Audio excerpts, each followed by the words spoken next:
విక్రమయ్య గారు ఉన్నారు కదా, 8-7 సంవత్సరాలు ఒక చిన్న రూములో ఆరాధన చేస్తుంటే,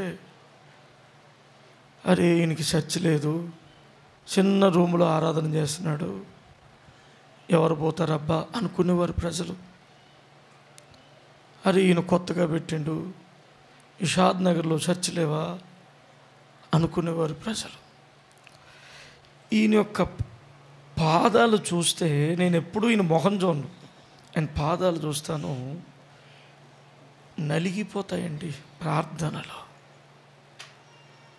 ప్రార్థనలో కూర్చుంటాడు. పొద్దున్నే మేము చాలా చోట్లకి వెళ్ళాం, ఇద్దరు కలిసి.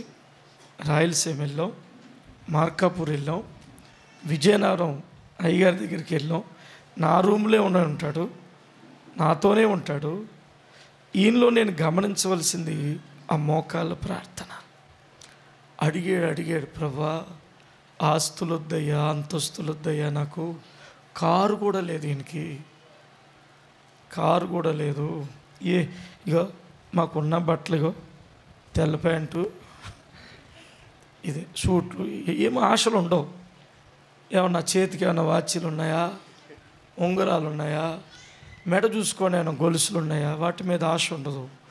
ఒకటే అడిగాడు, మందిరానికి స్థలం ఇయ్యయ్యా అని అడిగాడు, చర్చికి స్థలం ఇయ్యయ్యా అని అడిగాడు. 1-2 అప్పటికే ఒకసారి నాకు కోపం వచ్చేసింది. నాకు వచ్చేసి నడి రోడ్డు మీద తిట్టేశాను.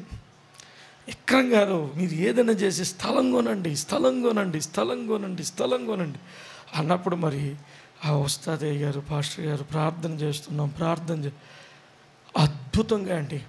షాద్ నగర్లోనే ఒక ఉన్నతమైన ప్రాంతంలో 500-600 గజాలు మందిరానికి స్థలం ఇచ్చాడు.